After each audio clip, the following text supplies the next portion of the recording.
All right.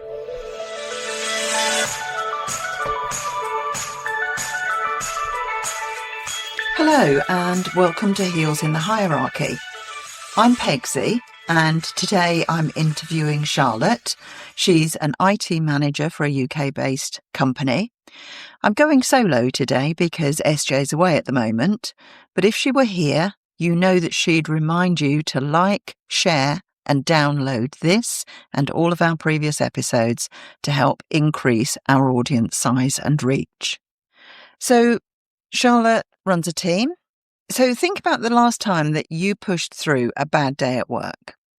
Now imagine doing that every day for the last 10 years, while it seems no one in the medical system can tell you why.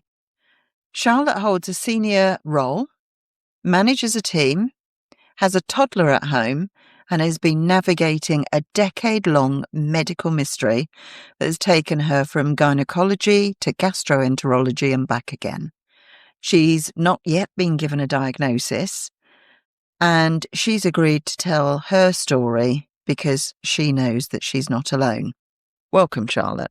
Thank you for having me. So before we get into the medical stuff, tell us a bit about your role. What does your day actually look like? So I spend a lot of time dealing with clients and managing kind of the day-to-day running of the operations. So my primary focus is to make sure that our clients are receiving the best service that they can. In doing so, I look at all aspects of the business, from how the team interacts with the clients to the services that we offer, and essentially how we can optimize what we're doing so that everybody gets the best service that they can. And some of your clients, they're really quite high profile. And if your business doesn't deliver that service, what are the implications for the types of customers that you deal with? Because for a lot of people, we're kind of familiar with the IT as it affects our home, maybe a little bit if there's a problem and we need to call the IT team. But I think more generally in the IT space, there's a lot that some of our listeners won't really fully appreciate. Sure. So I think that's a really interesting point. People are aware of IT as a function that allows them to do their jobs. But actually, these days, it's becoming more and more involved and part of each company's corporate strategy. So at the moment, a lot of what we do is focusing on cybersecurity, for example. That's a big one. And that can impact companies in a variety of different ways, some small, some large. The biggest risk for companies really is loss of either revenue or reputation. We help our clients establish security baselines and training because what we're seeing at the moment is the rise of really clever, what we call phishing attacks or other kind of viruses and that kind of thing. Back in the day, these types of attacks were designed to lure in the most gullible. They would be very apparent to a lot of people that it was a scam. If you think about the kind of emails that you would get from princes saying that you needed to transfer some money because they had $1 billion. And now the prince you didn't know you were related to. Yes, exactly. And now actually what these people are doing, they're picking specific companies or specific industries. They are watching LinkedIn pages. They are watching company websites, and they have become a lot more psychological about it. For example, if you posted, welcome to the team, Jessica, on your LinkedIn page, that information becomes gold for them. They find Jessica's email address. They find out who the managing director is of the company. They create a fake email address from the MD. They send Jessica a really urgent message. Jessica, I've decided we are going to offer £50 worth of Apple Music gift cards to all of our employees for the end of the month bonus. We will reimburse you. And because Jessica is new, because Jessica is receiving this message from the managing director of the company, she'll go out, she will buy these gift cards. And it will all be done over WhatsApp or email. She'll give all the information away, she'll give all the gift cards away. And it's only after the task is all said and done and she sees the MD in person, suddenly it becomes apparent, oh no, she's fallen victim. That's really fascinating because as you were talking, I was thinking that's the Nigerian prince approach. It's just so much more sophisticated. And as you said, the consequences are really quite dramatic. Yeah. So the work that you do is not only to stop the impact of that on Jessica and the managing director and the effect on the company, they can presumably do it on bigger and bigger numbers and with a bigger and bigger financial effect. So your work in IT is really impactful, and I'm guessing you really need to be on your game every single day. Yes, yeah. The thing is, it's a cat and mouse game. And it's happening in real time. They are evolving. So the example with the gift card is less frequent now because people are more wary of gift cards. They'll come up with new ideas and you'll find ways to educate people about them and people become more wary. They'll find something else. Yeah. And so you have to stay on top of your game. And unfortunately, you have to have a high level of suspicion. Emails will change. It's not just the workplace impact. And I'd like to think that the information they learn, they will take home as well. One of the most recent ones was to do with AI poisoning. And what the AI poisoning does, basically, people will fill social media, fill Reddit, all this kind of thing with fake phone numbers or fake email addresses. So if you want to phone somebody at Adobe and you use ChatGPT to say, hey, I need to speak to Adobe and I actually want to speak to a person, the AI will scan the internet for comments where people have said, this is how I spoke to someone at Adobe, a real person. I called them on this number. It then presents you with a number for somebody at Adobe and then says, when you call them, bang, you're in the scam. You're already caught. It's too late. And this is what I mean as an example where it's ever evolving.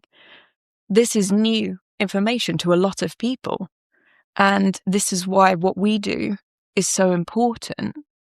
It's also translating to everyone's technical literacy. So the more that you spoke about your role, I realised that it covers strategy, creativity, detective work to maintain your own research skills and also improve your learning. You are developing a team whilst you are also improving the life skills of others around you. And in addition to that, at home, you've got a 2.5-year-old. And so you're juggling a lot of things and you're moving between kind of, if you like, intellectual levels. I see it almost as going up and down in a lift of intellectual sophistication, possibly, where you talked about people's sophistication with IT. And at the same time, you're developing life skills and a level of sophistication with a 2.5-year-old. So how does that juggle feel like for you at the moment? It's interesting because I come home from having these high-level meetings with C-suite executives and talking about their strategy and that kind of thing. And then I come home and I sit on the floor and I play with Hot Wheels cars for a couple of hours. And it's a real interesting juxtaposition. It can be exhausting. I enjoy what I do and I love being a parent, but sometimes the time in my car on the way home is sacred because I'm not anyone. I'm a road user, but I'm not mum, I'm not boss, nothing is required of me except to pay attention to the road and listen to it in the hierarchy on a podcast on my way home. Oh, gold star for that. Thank you, Charlotte. That's brilliant. You mentioned that you manage a team. What's your management style like, and how would your team describe you? The honest answer is that I manage how I parent. And, with different language, obviously, but I'd like to think I'm a patient, understanding, and calm manager. In as much as everybody is 5 minutes late sometimes. The shower didn't work, or you got stuck in traffic, or you got halfway to work and panicked that your front door wasn't locked and you had to go back and check it, and it definitely was locked. And if you need a few minutes after you've had a stressful meeting and you just want to scroll on your phone for a bit to reset, that's fine with me. I do have some non-negotiables. I expect the same back from my team. I kind of expect to give them a task or an instruction and for them to use their initiative and run with it and ask for help if needed. I don't want to sit there and helicopter parent. I don't want to sit there and micromanage. I don't think it's effective. I believe in positive reinforcement. And if there is a behavior problem, instead of chastising someone on that, we'll sit down, we'll figure out what's going on. Why is your behavior changed? Is there something happening at home? Do you need a bit more grace with something? Is there something that I am doing as a manager that's not working for you? How can we work together to solve that? When we started this episode, I introduced the fact that you have an ongoing, as yet unofficially diagnosed, or indeed maybe at all undiagnosed, medical condition. And I'd like, if I can, and please only feel free to share what you're comfortable sharing, but I'd like to encourage you to cast your mind back to the beginning, talk us through what wasn't right, and then as we talk a little bit more, we'll go a little bit deeper and maybe draw out some parallels between your sector, your role as a manager, your role as a mum, while you've been navigating that journey. So when did you first realise, Charlotte, that something wasn't quite right? I remember the first time I ever felt the pain. It started very suddenly. I had a sharp pain in my abdomen, and then over the span of about 10 minutes, it got much, much worse. And I thought to myself, I can deal with this. And I think that's a typical female trait. We'll ride out and we'll see what happens. And it didn't get any better.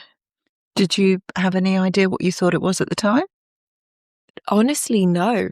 At the time when it first happened, I didn't really have much experience in the medical field or understanding of any anatomy or anything like that. So, yeah, I had no idea what it was or what it could have been. And how long did the pain last for? And how long before you sought medical insight?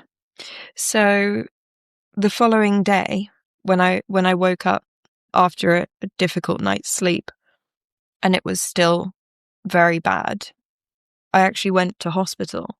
And the very first thing that happened was they took out my appendix. To this day, I don't know if I needed my appendix out. So this was an emergency appendectomy that happened the same day that you presented yourself to hospital? Within a day or two, yeah. Okay. You were taken quite seriously at this point? Yeah. Okay. I had no medical history on record. I was a young woman who came in with pain in the same quadrant as my appendix. The pain was severe. They didn't do any scans or anything. They just sort of palpated the area and went, yeah, it's probably that. And yeah, took it out. Okay, so you felt that you were taken seriously. You'd met with a medical professional in the hospital and you were confident that cause and effect, you presented with the effect, they'd taken it out. Yeah. The cause of the pain was your appendix. Yeah. So then what happened next? After recovery from the surgery, any twinges of pain that I felt, I attributed to the surgery. And the recovery. The wound. Yeah. Okay. I had never had surgery before. I didn't know what that felt like or what the recovery was like. And it was only, quite honestly, after a few months when I was still in pain and I went back to my GP, then the cycle kind of started. So you had continued to have pain even after you were discharged from hospital with the appendectomy? Yes. I was given some really good painkillers for the recovery from the surgery. So the pain felt milder. And then the painkillers ran out and the pain increased back to baseline. Where was your next port of call then? I went to the GP. Okay. And I explained the situation, as I have done here. And I think at that point they said they would take some bloods and see if I had an infection or this kind of thing. It's still at the beginning stages of this journey. So they were questioning if there were complications. And again, I would say at this point it was taken fairly seriously. The challenges really started to mount when my bloods came back normal. At that point, the logic, understandably, was your bloods are coming back fine. Here are some more painkillers. Thank you for coming. Goodbye. And in comparison to the painkillers that you were given post-operatively, what strength were they and what impact did they have on the pain that you were experiencing? I would say they were fairly similar. I hadn't sort of built up a tolerance and my body was reacting the same way. It was helping. The painkillers were helping. I would say they gave me the same type of painkillers that I had been on after surgery. And they were helping. You know, I hadn't built up any kind of pain tolerance yet. So then what next?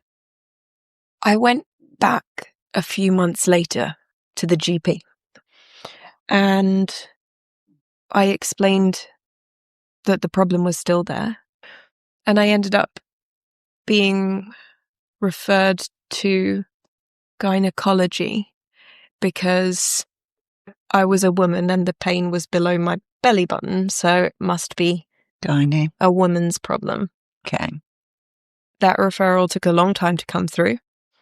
And when I was finally seen by the gynae team, they did an ultrasound, which didn't really show very much.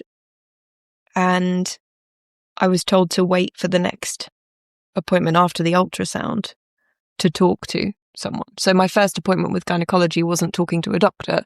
My first appointment with gynaecology was a scan. Okay.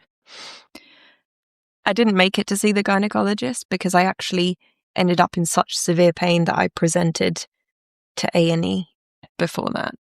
So now you're back in hospital for a second time. Yep. We're still roughly in year 1? Yeah, something like that, yeah. Okay. So I was working in London, and the commuting and navigating around London every day was taking its toll. Sorry, I'm just putting myself back there. So I wasn't in a leadership function at this point. I was a run-of-the-mill IT person, IT engineer. But the thing about IT support work in general is you have to physically be there more than people would think. A lot of people would assume it's just sitting at a desk, but actually quite a large portion of the job involves going over to somebody and figuring out what's wrong with their computer, or going to a data center. There's a lot of physical movement involved in being in IT. To start with, the company I worked for at the time was very understanding. They were a startup, and they gave me some grace. But after a while, it really started to impact my work, because I had not yet, again, built up a tolerance to the level of pain I was in. So I remember infamously, I was in the office. This is pre-COVID as well, so people didn't work from home. I was in the office, and I had been asked to set up a meeting room, make sure the audiovisual equipment was working. It was a really big, investors meeting or something like that. And I collapsed on the floor in the fetal position, and I couldn't speak or shout out to anyone to help because I was in such severe pain. And I just laid on the floor. I truly don't know how long. And somebody came in to the meeting room, probably to find out what was taking me so long. In the end, they had to call the paramedics because I couldn't move. I couldn't talk. The pain, my eyes were closed. The paramedics came. They gave me what's known as a green whistle. It's sort of gas and air in portable form, which I had never had before. And has the side effect of kind of making you high. So all of a sudden, I'm being stretchered out of the meeting room, kind of off my face. Immediately, there goes my professionalism, because I'm having a great time. And I think everybody, myself included, thought, oh, this is it. She'll be off maybe for a week or a couple of months, and they will figure out what's wrong, and then she will be back. Because it was the first time it happened, like in the office. After that visit, I came back. I was in pain. I was crying on the journey to work, and then I would sort of get over it and be in the office and be fine. I would be off because I was in pain. I would come to work. My absences started being noticed. And when COVID hit and furlough was introduced, the company, this is my theory, but the company used that as an excuse to effectively get rid of all the people that were HR nightmares. We were all high performers. So yeah, they used that as an opportunity to relieve me of my position. And so there I was in the pandemic, in pain, unemployed, and just, yeah. You managed to secure other work in the same field and have developed your expertise further. But this cycle of severe bouts of pain, an inability to function in your role at periods because of the pain, meant that you had fairly frequent levels of sickness absence.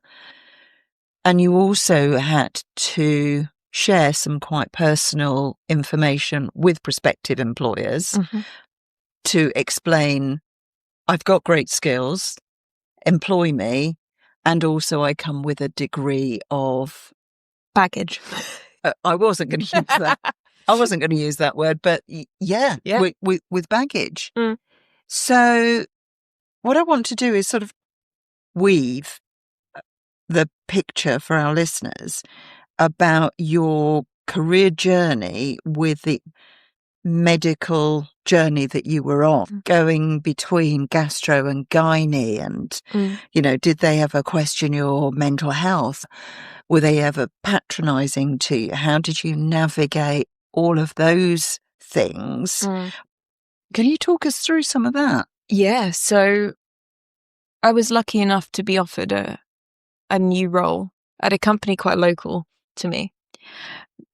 But what my experiences with that London firm taught me, or the way I interpreted it, incorrectly or not, was if I'm too public with the way that I'm feeling, I will lose my job. There was a direct correlation in my mind. It was clear cut. So the thing that I took away from that redundancy was, don't let people know how much pain you are in, because it is inconvenient to them as a company. So all the time you're masking? Absolutely, yeah. Okay.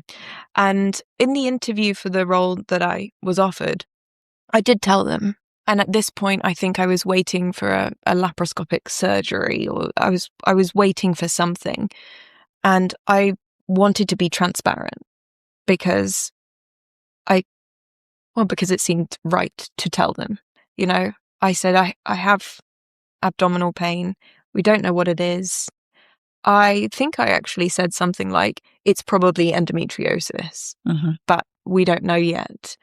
I may have a surgery coming up or something like that. I said something vague in the interview, and they were fine with it. But I know you're not supposed to do it, but I was using my annual leave for medical appointments. Okay. So I would never, or I very rarely would say, I'm going to be late today because I have to go to the hospital for this test, or I'm seeing a doctor, or anything like that. I would just take annual leave and then come back to work the next day. So I would just I wouldn't have periods of time off to reset and have holiday. All of my annual leave was used up to go to the doctor. And also, not only are you using leave, but you're not resetting yourself, your energy, your stress levels from day-to-day living. You're not getting rest and relaxation, and just taking time out for yourself, even if, like most of us, you have to do the grown-up admin on some of your days off. Yeah. At least it's your choice to do those things, and you can go for a long lunch with a friend in between. Yeah. I think that contributed to burnout, mental health troubles and things like that, because I wasn't using the time for what it was designed for. And you asked in your question earlier, did the medical professionals kind of insinuate there was any psychological cause to my pain? And I don't think it will come to as a surprise to literally anybody when the answer is absolutely. When the tests kept coming back fairly normal or within acceptable ranges, or when they couldn't find an immediate cause, a commonplace cause, that was the next thing. Have you considered that you might be making this all up? Have you considered if this is all in your head? Right. And I jest, but it kind of boiled down to they were saying this in varying degrees of pleasant ways. So much so that I actually took that on and became convinced that I was making it up. Yeah. To give you this story that I'm going to just mention briefly took place prior to me being made redundant. Mm-hmm. But it was, I was out at a client site, and I started to get very severe pain. And I was praying to myself, please, I don't want this to be a paramedic situation. It became a paramedic situation because, again, I wasn't strong enough to handle this pain. I didn't have any tools or anything like that. I wasn't carrying painkillers with me. And when the paramedics arrived, and I'll never forget this, they were all fussing over me and things like that. And I said, I'm sorry, guys, can you just give me a second? Because I need to figure out if I'm making this all up. And they looked at me and I was like, I know that sounds ridiculous, but just step away. Let me see if I'm doing this for attention. And I laid on the floor. It was a really, really fancy venue as well. Luckily, I was laying on a very thick carpeted floor. Mm-hmm. And I was having this kind of conversation with myself that was like, are you doing this for attention? And as I was having this conversation with myself, I had a massive wave of pain come on. And I was like, oh no, okay, this is actual, this is real. Because I had been successfully gaslit into believing that it was all in my head. Yeah. And sort of gestured to the paramedics, come over. But they were dumbfounded that even in the sort of sweaty, crying, fetal position, agony I was in, that little voice would crop up and go, have you considered it's all this all in your head? That is not surprising, but so bizarre. You've got your work colleagues who believed you, maybe had ambulance called, paramedic interventions. You've had the paramedics believe you. You've gone to A&E and you've had the A&E doctors believe you. Yeah. When does the breakdown happen then, where either you're not believed and or you're then passed from pillar to post between gastro and gynae? And did you get any referrals for mental health or? So I, after that incident with the paramedics, that was sort of a wake-up call to me that I need to get someone to confirm I'm not making this all up. So I actually went out and sought for myself effectively an assessment where they determined, no, this isn't conversion disorder, this isn't Munchausen's, this isn't, and it was a full-on a battery of tests. They were like, you have anxiety, you're very depressed, all of these things, but this isn't a manifestation of that. Well, let's just pause there for a moment, because you're having a full-on psych assessment to confirm that the pain that you are experiencing is not in your head. Because they gaslit me so successfully. Okay. I didn't want it to turn out that it was anxiety. I didn't want... I guess almost regrettably, this is one medical assessment that you kind of had a degree of control over. Yeah. Because you've got somebody independent looking at one of the three aspects that are being considered. One, it's all in your head. One, it's gynae. One, it's gastro. Yeah. And this is the one that you've got control over. Yeah. I foresaw being asked if it was psychological many times in the future.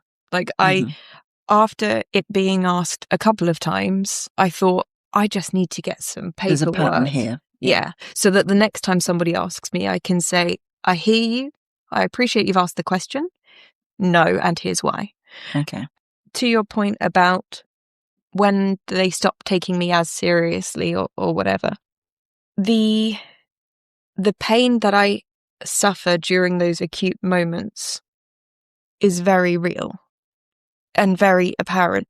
When do the medical professionals stop engaging so well? It's probably once they rule out it's not life-threatening. So, Oh, yeah. So what happens in the times that I've gone to hospital, they take me very seriously at the triage, like sort of section, because I am sweating, I am crying, I am unable to communicate, I am hunched up in pain, I can't walk, and they give me painkillers that don't help, and then they give me painkillers that do help. And when they run the kind of immediate blood tests and things like that, and they're like, right, she's not got a perforated bowel, or she's not septic, or there's nothing, she's not going to die in the next 10 minutes. Let's put her on a ward. Let's put her under gynae. Let's put her under gastro. And it's when they sort of get to the, oh, actually, this is chronic. This isn't your first admission. This isn't your first presentation. That's when the difficulties start. And that's why my first presentation was taken so seriously, because there wasn't the word chronic anywhere. Yeah. This was an isolated incident. But when there started to effectively be a pattern, a history, I would just notice more and more eye rolls. Now the focus has shifted, and this is about your ability or otherwise to manage your pain. Oh, yes. Yeah. So I think even now, even as I sit here with you, there is evidence. You know that phrase, you've survived 100% of your hardest days, Mm-hmm. right? I think it's kind of that. I think they look at me and they see someone who is still working. They see someone who is still parenting, and they're like, well, it can't be that bad then. Ah, okay. You know, you've managed to get this far. So as a result of that, they're not trying to get to the root cause of your pain. And because you've developed it's an odd thing to say, but a life skill now of personal pain management and resilience. Yeah. Do you feel that has diminished their interest in the root cause of the pain? Yes. I had to effectively become a medical detective of my own, because it wasn't anything easily identifiable, and it seemed, I want to generalize, I want to kind of preface what I'm about to say with the acknowledgement that not every doctor and not every medical professional is like this. Mm-hmm. And also this may not have been what they intended to convey. So this is my perception of it. But it felt like it wasn't going to be open and shut. There were now too many tests that I had done. There was now too much information, most of it very normal. I had been seen at various different hospitals. I had been seen by various specialties, and it wasn't something they could look at and go, right, it's this, bye.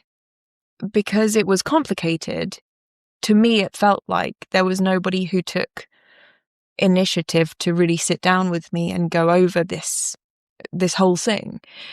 And unfortunately, I have watched lots of House. I watched probably the first 6 seasons of Grey's Anatomy. And so I had this warped view in my mind that somebody would see me and see my case and go, I will find out. I will make it my mission to find out what's wrong. Yeah. And so I constantly held out hope that there would be a daring medical student who... Do you know, I don't think that's an unreasonable ask. Yeah. I mean, that's what I thought. Yeah. And while all of this is going on, you are progressing in your career. Mm-hmm. You are dealing with more clients, the C-suite meetings that you mentioned earlier on. You are recruiting and building a team and managing a team. You're entering into relationships. You become a parent. how are you navigating those? Do you tell your team what you are going through? How much do you share? How much do you hide in client meetings and things? How do you navigate all of that? So I had an episode last year where I was hosting a team meeting about a project that was a couple of weeks away from kickoff. So I had 4 or 5 people in my office. We were talking business and I felt a pain. And this to me was sort of the indication, the aura of the migraine, if you will. This was, okay, this is going to be bad soon. So my listening work brain went on autopilot, and then the other part of my brain was like, how can I end this meeting as soon as possible? And truthfully, I don't know how, but I wrapped up the meeting fairly quickly. And when everybody left my office, the only person who was still there was the MD. What I needed to do was to slide off my chair and curl into a ball under my desk. But he was still sat there. And so I turned to him and I was like, I'm really sorry to do this, but I'm having quite a serious medical emergency right now. And I said it like that calmly. And he was like, what do you mean? I was like, I am in crippling pain. Do you mind if I just have a couple of minutes alone? And he looked at me and he was like, I'm sorry, what? And I was like, I think it's really severe. I might need to go to the hospital. And I was saying all of this really calmly, and it didn't match. None of it matched. The pain I was feeling didn't come across in my voice because I was very calm and very composed, because also I'd been through this before. And he was hearing someone saying, I'm having a medical emergency, and seeming very fine. And so he was sort of like, what the hell are you talking about? And so he went, oh yeah, no, I've got a meeting anyway. I hope you're okay. And so he got up, he went back to his office, and I snuck downstairs to this sort of breakout room, and I burst into tears and I let it all go in this room. So I was, crying and writhing, and I had let go of the front, right? I wasn't business Charlotte anymore. And eventually I text my boss and I said, can you please come downstairs when your meeting ends? And because I don't know if he thought I was joking when I told him I was having an emergency or what, but he was like, yeah, my meeting ends in like 45 minutes. I was like, okay. And I said, I do need to go to the hospital. And he said, okay, well, just hang tight. I'll be down. Anyway, so we spoke about it afterwards, because when he came down to where I was like retching at this point as well, because I was in so much pain I was going to be sick. And if you imagine for him the contrast, he had seen a very calm person being like, I'm in a crisis. He'd gone for a meeting, and the next time he'd seen me, it was like snot and tears, and like, it was really a stark difference to him.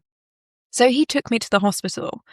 And when we spoke about it afterwards, he said, I thought I was going to get a call to pick you up a couple of hours later. And I was in there for 7 days. And he was like, it was at that point I realized actually it's really quite serious.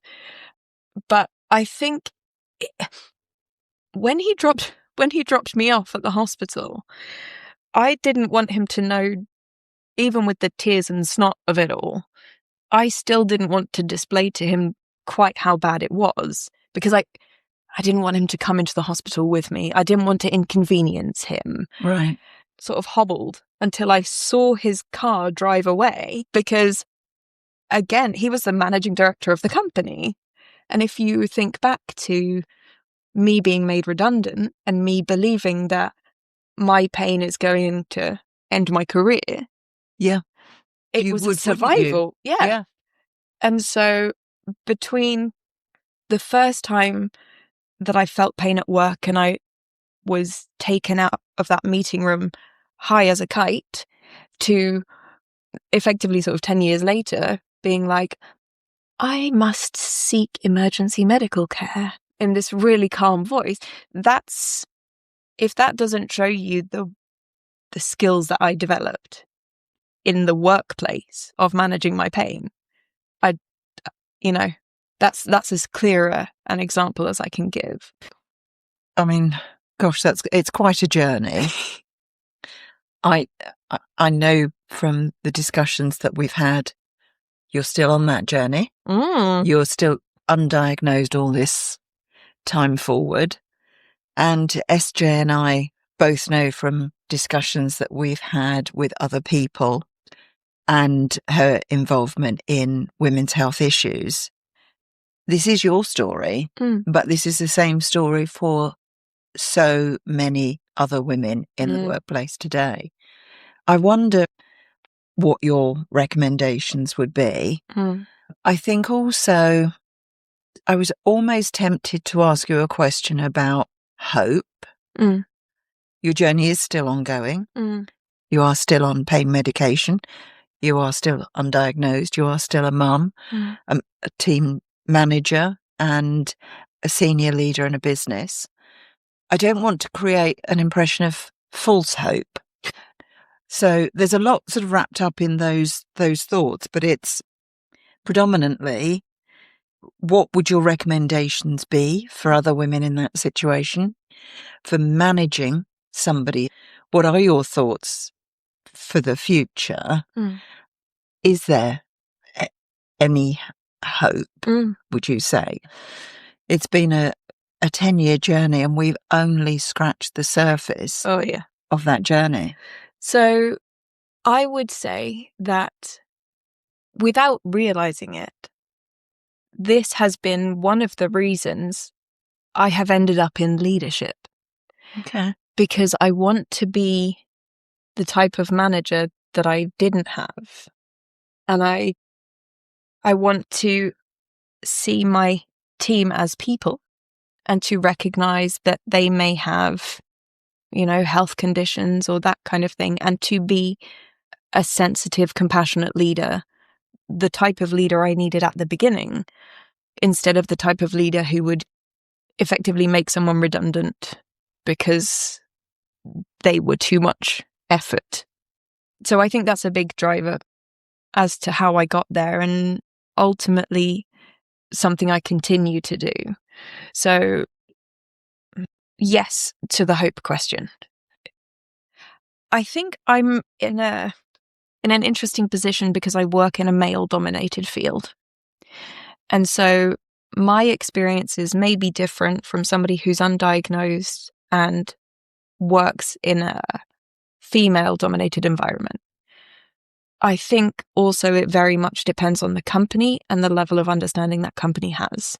So where I am now, they are very understanding. My manager is very aware of the situations. I mean, he was the one who dropped me off to hospital, but he did come to visit. He doesn't need to know all the gory details, but he's aware of the situation. And so there's compassion there. But I think it also does depend on the company and that type of attitude that they have.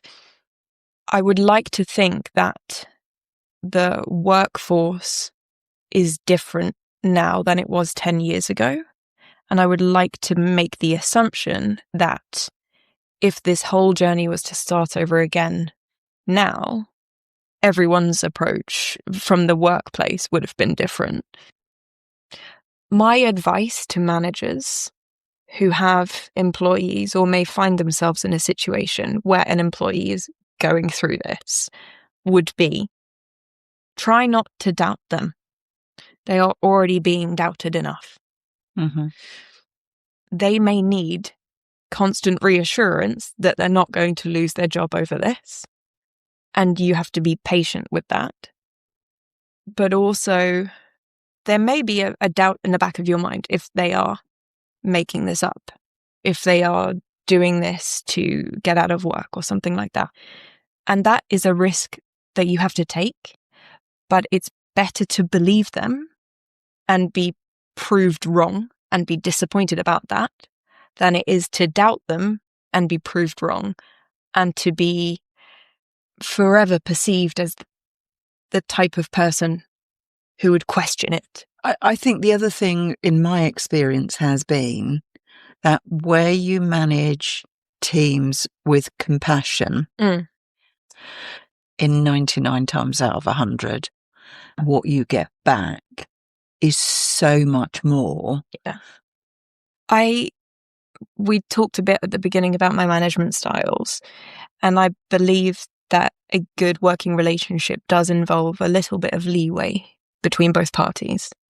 I think it is important that you treat your employees the way you would want to be treated. If it was you or your daughter or your wife, and they came home and they told you how they had been treated that day, what would you want to hear from them? And be that person.